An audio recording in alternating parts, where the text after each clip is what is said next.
Things men do that annoy women that we're pretty sure you're not yet aware of.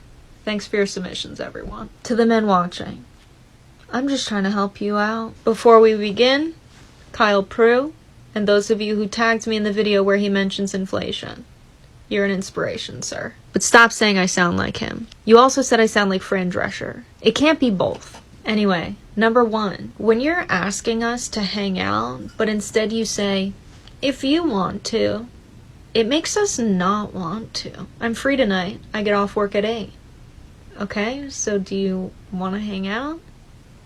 If you want to. Playing devil's advocate. If you have bad opinions, just say that. I'm not saying I support it, but that's just what people would say. Keep it to yourself. Criticizing Taylor Swift for any reason. Number 4, referencing bro code. This isn't real. Stop pretending this exists. God, Karen, you are so stupid.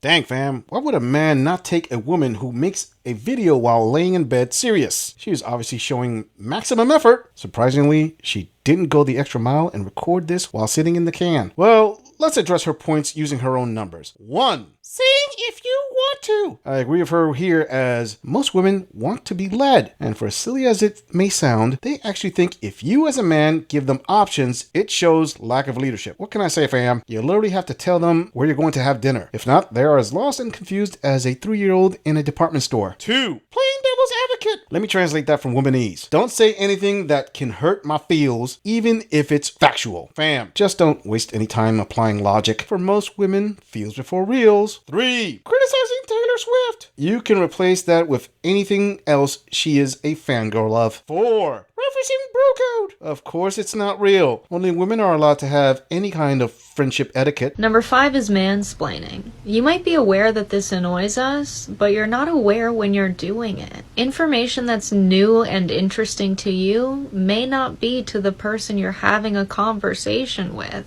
There's a very easy way to avoid doing this. Just ask, are you aware of topic X? This will avoid you inaccurately explaining something to someone who might know more about the subject than you. And if they say no, this is not a green light for a lecture to commence. Then you ask, are you interested in topic X? That's how conversations work. Both parties are interested and engaged and learning from one another. Try it. And number 6, printing more money will cause inflation. Just tell me you don't understand economics. Watch my Economics for the People videos if this one's tough for you. Alright, like and comment for part 2. I could do this all day.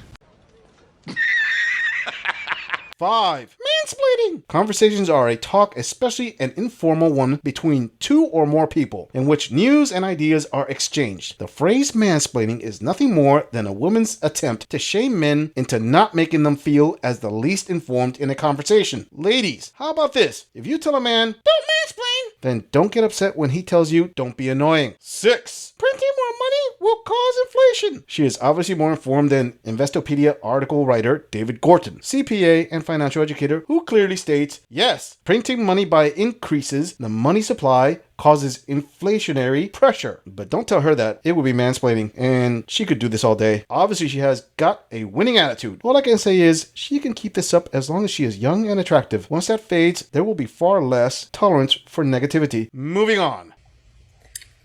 Men have to treat women better. You know why?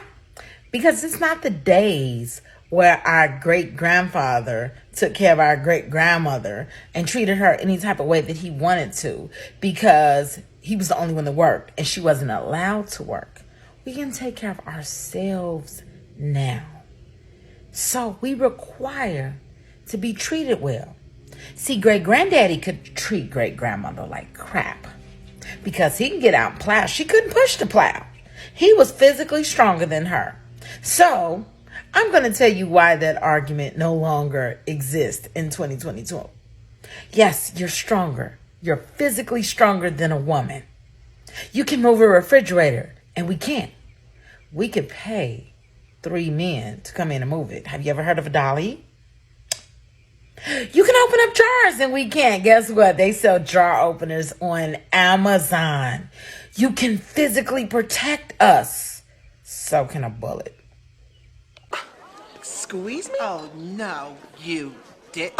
Queen, I have to say it. This mentality of giving men higher standards and demands from them while lowering your own standards is delusional. Let's start off by saying the only reason women share this delusion is because modern societal infrastructure allows women to say these things. Modern women don't want to be traditional women, but somehow they believe this translates into holding men to a higher standard than traditional men. Ladies, let's look at this logically. Every argument women make to justify not needing men is based on optimal conditions.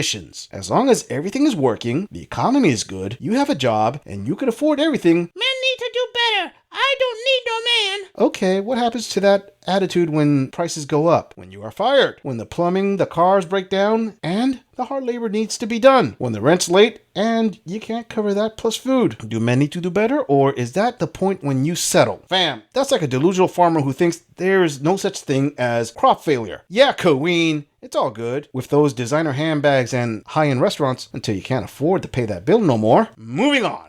Yo, what the hell is up with these dudes? Are there any good guys left?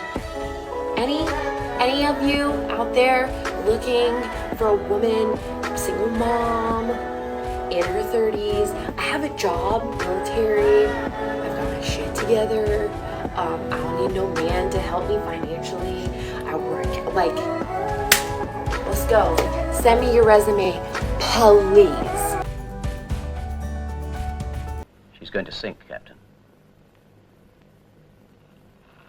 But she can't sink. She's unsinkable. Fam, I'm gonna feel like this is abusive on my part. Ladies, I don't take the greatest of joy pointing out this woman had more red flags than a Chinese parade. I will say it's too bleeping. Instead of looking in a mirror is as unrealistic as Godzilla dating the Tooth Fairy. Keeping true to this audit, I will mansplain the red flags. Rapid fire. Masculine attitude. More tattoos than a Yakuza hitman. Ultra tomboy. Single mom, not in high demand. Wall smashing age. Job that most men don't find appealing. Claiming she don't need a man. Let me stop right there, fam. Ladies, men are simple creatures. It's not rocket science to figure an average man out. The problem is, queens like this woman have a low SMV, but they will not settle for average men. The amazing part is, at no time will it occur to her it's the man who will be settling for her. Moving on. These are 5 signs that the guy you are dating is a total keeper. He treats you with kindness. So important. He's respectful to his friends, family, and most importantly, strangers. His communication is consistent. It doesn't necessarily have to be constant, but he's consistent. He makes plans to see you, and not just to see you, he takes you out. He wants to do fun things and create moments and experiences, memories with you. He compliments you. He says kind and wonderful and beautiful things about you. And most importantly, you feel amazing when you are with him. It's all about how you feel, right? You feel good, you feel happy, you feel lucky. You might even start to feel in love. Oh, the world owes me a living.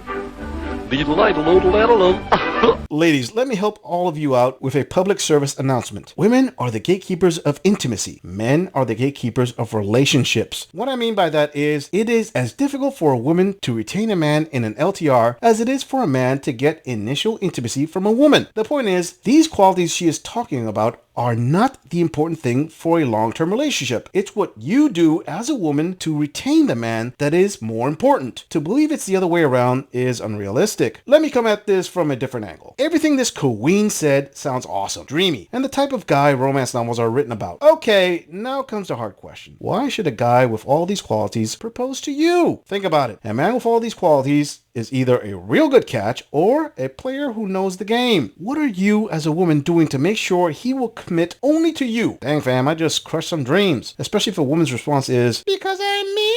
I'm special? Sure you are. Moving on.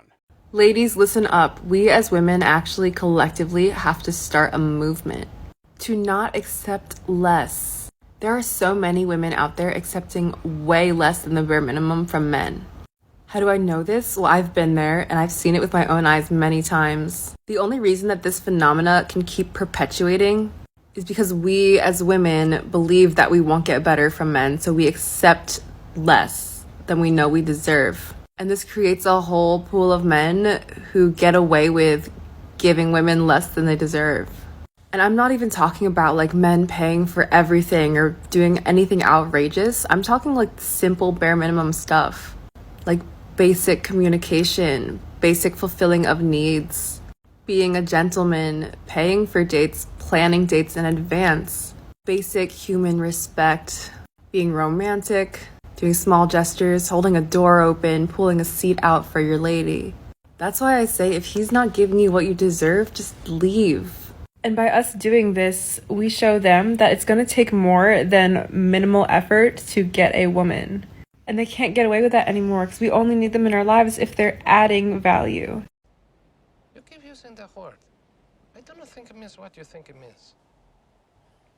Once again, fam, that awesome line from women, the bare minimum, is thrown out there with few details as to exactly what it means. I can continue to ask women, why do you believe you deserve anything just for being a woman? Do you understand the level of ego that demonstrates? Most importantly, why do women demand the simple things from men while at the same time offering men nothing extra? I'm serious. You want men to start doing traditional gestures again and you offer zero extra effort yourselves? Fam, that's like a kid making a longer Christmas list and offering Santa half a cookie and a glass of water. Yeah, that's gonna work out great. Yes, leave, ladies. Go ahead. Even though you will break that rule for a Chad/Tyrone, but guess what, ladies? Men can leave too. In fact, they can get a passport and opt out of your dating market. Another thing you should consider is if you aren't a woman that men consider top tier, why do you think you are entitled to top tier treatment? I'm just saying, if you enjoy this audit, click on the video in the end screen for more content. If you agree or disagree with anything about this audit, please let us know in the comments. I'm going to leave this audit right here. I'll see all of you in the next episode.